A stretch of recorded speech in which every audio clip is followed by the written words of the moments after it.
Hello friends, नमस्ते। कैसे हो आप लोग। इस वीडियो में हम इंडियन पॉलिटिक्स के टॉप 50 मोस्ट इम्पोर्टेंट एमसीक्यू करने वाले हैं, जो कि काफ़ी महत्वपूर्ण रहेगा आपका exam BEd, railway, banking, SSC, UPSC, CGL, police, army, हर टाइप का state level exam, central level exam के लिए काफ़ी महत्वपूर्ण रहेगा। तो देख लीजिए कैसे हम इसे प्रिपेयर किए हैं आपके बेनिफिट के लिए।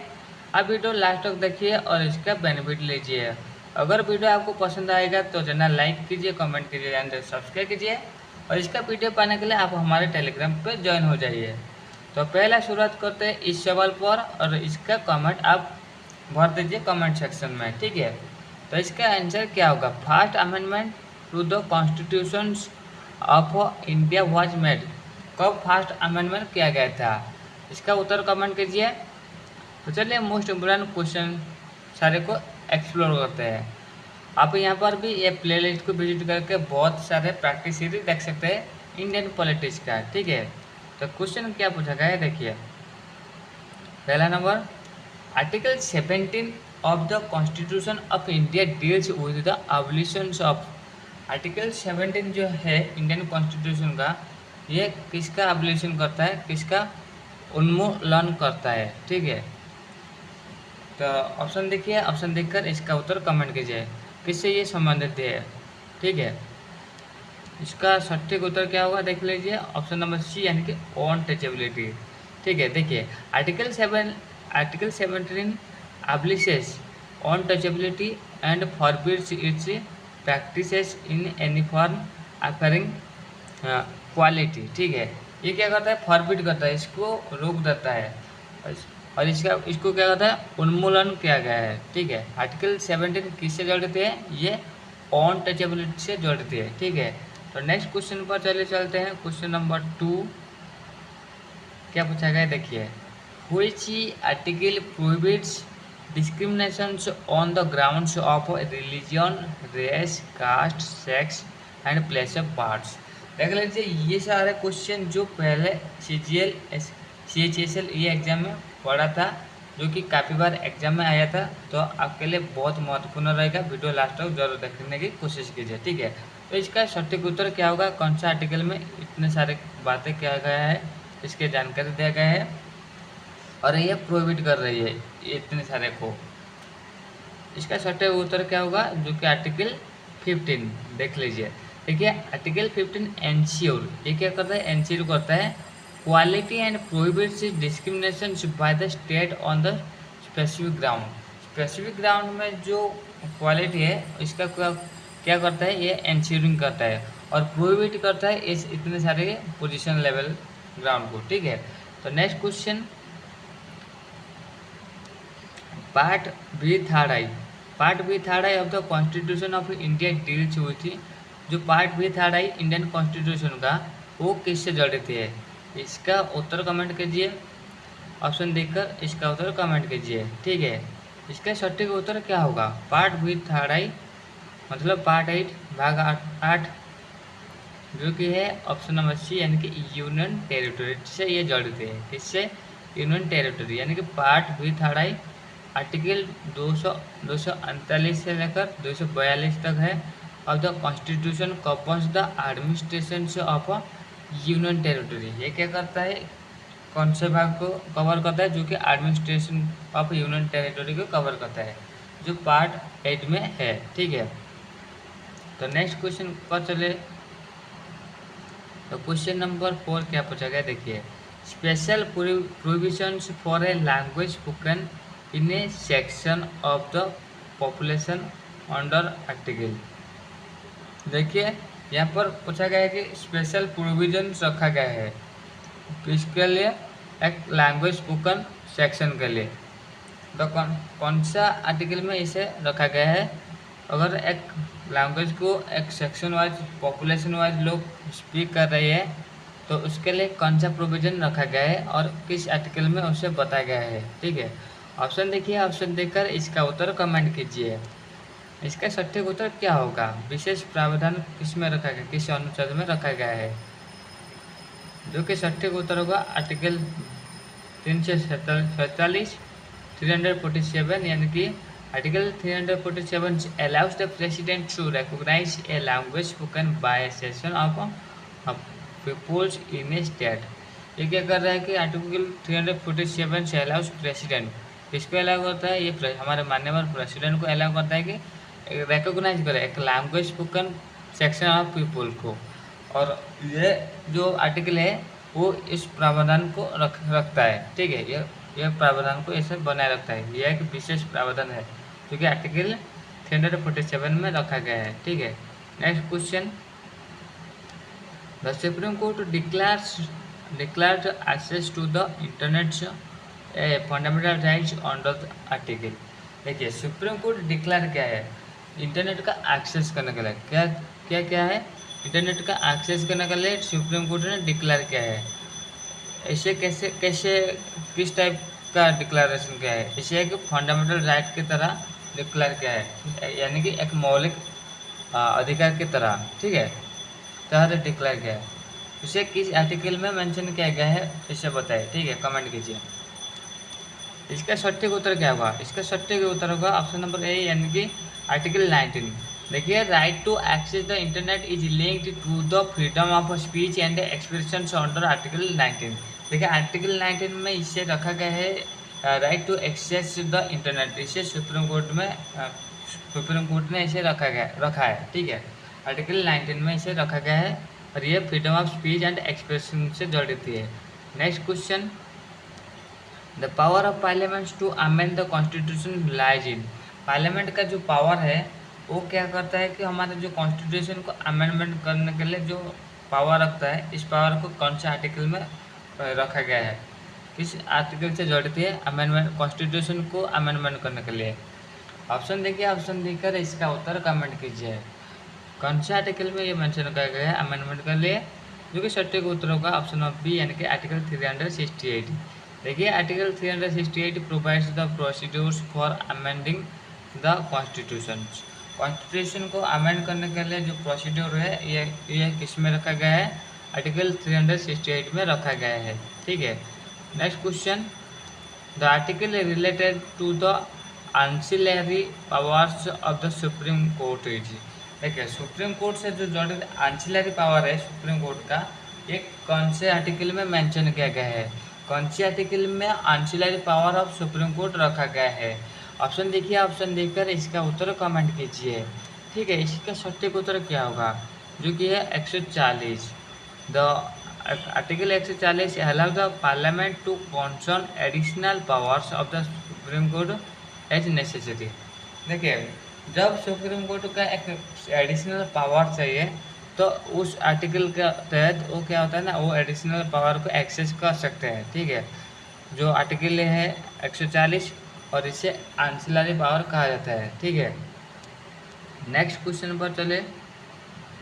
क्वेश्चन नंबर 8 क्या पूछा गया? देखिए, anti defection was introduce under which constitutional amendment. Which constitution ने कौन सा कॉन्स्टिट्यूशनल अमेंडमेंट में इसे रखा गया है, यानी कि एंटी डिफेक्शन लॉ के बारे में बताया गया है, ठीक है। हाँ देखिए कौन सा उत्तर सही रहेगा इसके लिए? जो कि सटीक उत्तर रहेगा ऑप्शन सी, यानी कि 52 अमेंडमेंट में। देखिए 52 अमेंडमेंट एक्ट जो कि 1985 में इंट्रोड्यूस किया गया था, the anti defection law through the 10th schedule, और इसे कहाँ रखा गया है? 10th शेड्यूल में रखा गया है, ठीक है। और 52 अमेंडमेंट के दौरान इसे इंट्रोड्यूस किया गया था, किससे? एंटी डिफेक्शन लॉ को, ठीक है। नेक्स्ट क्वेश्चन पर चले चलते हैं, जो कि है question number 9। The first amendment to the constitution of India was made in. India का कॉन्स्टिट्यूशन का पहला जो अमेंडमेंट हुआ था वो कब हुआ था? ऑप्शन देखिए, ऑप्शन देकर इसका उत्तर कमेंट कीजिए। इसका सटीक उत्तर क्या होगा? इंडियन कॉन्स्टिट्यूशन का जो पहला अमेंडमेंट हुआ था वो कब हुआ था, किस साल में हुआ था, ठीक है। देखिए इसका सटीक उत्तर क्या होगा? जो कि है ऑप्शन नंबर ए, यानी कि 1951। The first amendment to added restrictions on freedom of speech and introduce the 9th schedules. और इसे किस में रखा गया था? जो कि 9th शेड्यूल में इसे रखा गया ना, इंट्रोड्यूस किया गया। 9th शेड्यूल उस टाइम इंट्रोड्यूस किया गया, ठीक है।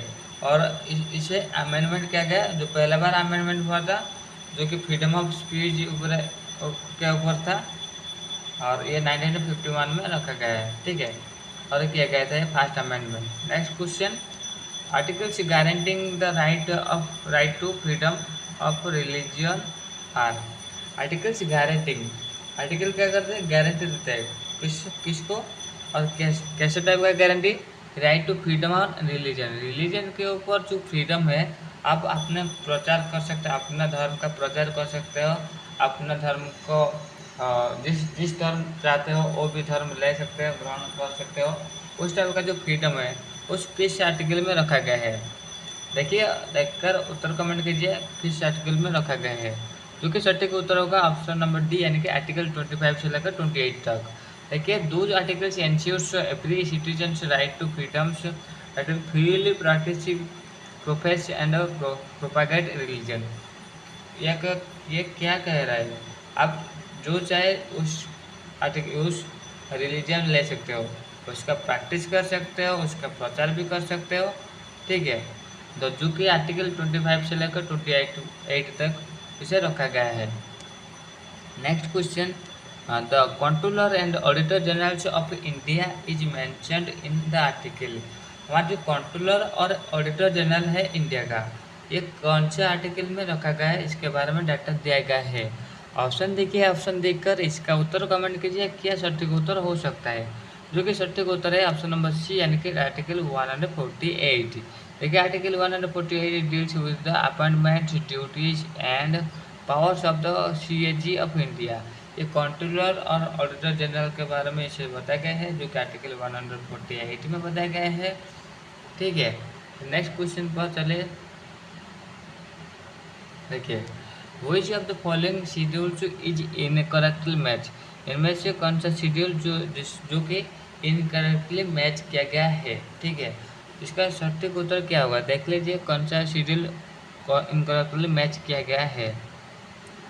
जो कि सटीक उत्तर क्या होगा, गैस कीजिए।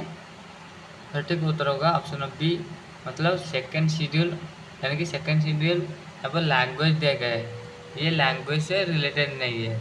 देखिए, सेकेंड शेड्यूल जो रिलेटेड है एमोलमेंट्स एंड सर्विस कंडीशंस, ये किससे जड़ित है, ये एमोलमेंट एंड सर्विस कंडीशन से जड़ित है, या कि लैंग्वेज, ठीक है, लैंग्वेज से ये जड़ित नहीं है। Next question, what does the writ of mandamus means. Mandamus writ का अर्थ क्या है, ठीक है, मतलब क्या होता है। ऑप्शन देखिए, ऑप्शन देखकर इसका उत्तर कमेंट कीजिए।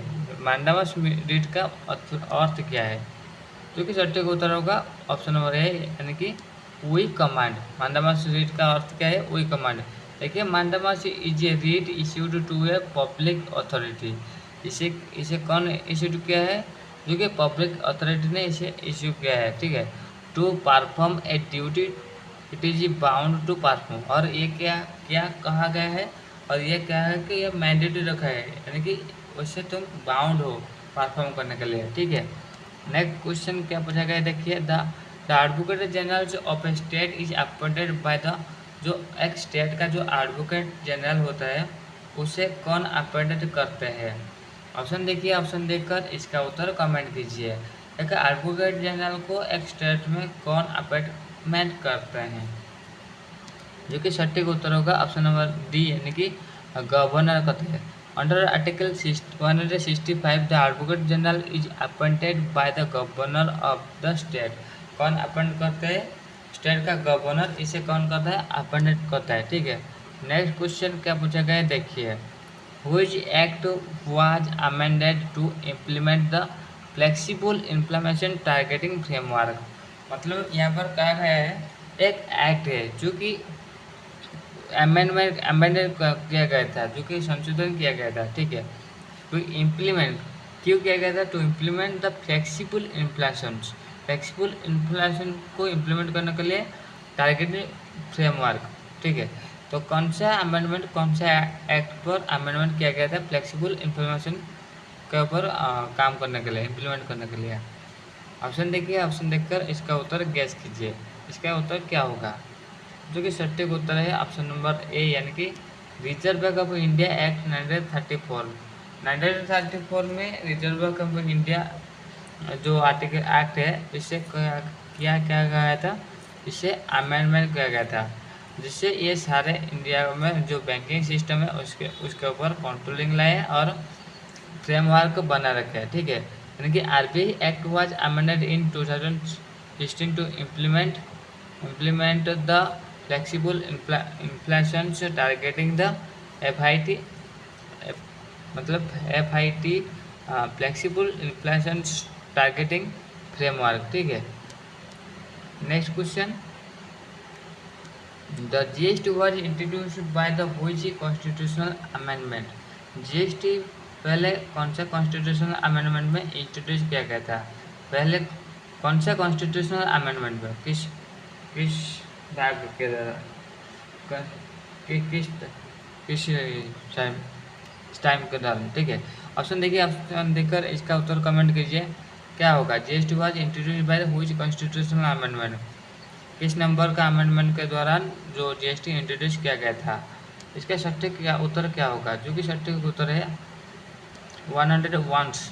इस नंबर का जो अमेंडमेंट हुआ था उस टाइम क्या किया गया था? जीएसटी यानी कि गुड्स एंड सर्विस टैक्सेस जो 2017 में इंट्रोड्यूस किया गया था। ठीक है, नेक्स्ट क्वेश्चन क्या पूछा गया देखिए, article dealing with the administration of scheduled areas and tribe, मतलब शेड्यूल एरिया और शेड्यूल ट्राइब के लिए जो एडमिनिस्ट्रेशन कॉन्सेप्ट है वो कौन सा आर्टिकल में मेंशन किया गया है?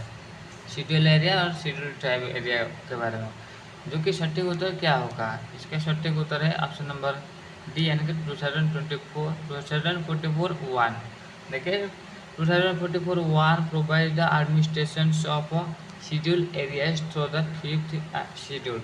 यह 5th शेड्यूल में इसे रखा गया है administration of the schedule area. ठीक है, नेक्स्ट क्वेश्चन पर चलते हैं। क्वेश्चन नंबर 18 क्या पूछा गया देखिए, the recently revoked article 370 is associated with, recently जो आर्टिकल है 370 इसे रिव्यू कर दिया गया है, ये किससे जड़ती है?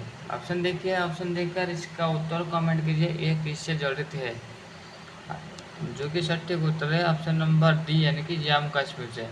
ऐसे रिव्यू किया गया हटा गया है, यानी कि 370 granted the special status to Jammu Kashmir was abrogated in 2019, इसे हटाया गया है, जो कि आर्टिकल 370 है। ठीक है, नेक्स्ट क्वेश्चन, चलिए अभी कुछ फैक्ट जानते हैं, हिस्टोरिकल फैक्ट, यानी कि who was head of the state recognition commission 1953।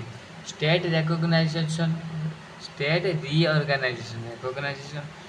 Reorganisation commission का जो हेड है वो कौन है 1953 का? जो कि था फजल ओली थे, यानी कि the commission formed in 1953 head of Fazal Ali as the chairman and K.M. Panikar and H.N. Kunjuru are member। ये लोग जो थे मेंबर था उसका, उस कमीशन का, और कमीशन का जो हेड था वो था फजल अली। ठीक है, नेक्स्ट क्वेश्चन देखिए, who was the constitutional advisers to the drafting committee. जो ड्राफ्टिंग कमेटी है उसके लिए जो कॉन्स्टिट्यूशनल एडवाइजर थे कौन थे? ठीक है, इसका सटीक उत्तर क्या होगा? जो कि है सर BN राव है। देखिए, he guided the drafting process while doctor BR Ambedkar was chairman of the drafting committee. देखिए डॉक्टर BR अम्बेडकर ये कौन है? ये चेयरमैन है और देखिए ड्राफ्टिंग कमेटी का, पर जो एडवाइज दिए थे इसका एडवाइजर में हुआ था, जो एडवाइजर है जो कि डॉक्टर BN राव। ठीक है, नेक्स्ट देखिए, viceroy of India at the time of independent time में इंडिया का वाइसरॉय कौन था? जो कि था लॉर्ड माउंटबेटन। कौन था? Lord Mountbatten. Longest serving viceroy of India का सबसे लॉन्गेस्ट सर्विंग वाइसरॉय कौन है?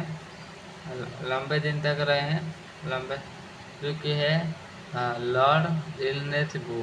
कौन है? Lord Linlithgow. ठीक है, first and last Indian governor general after independence जो first and last Indian governor है, इंडियन गवर्नर जनरल जो कि आफ्टर इंडिपेंडेंस के बाद जो कि first and last Indian governor general रहे थे, जो कि सी राजगोपालचारी। कौन रहे थे? सी राजगोपालचारी।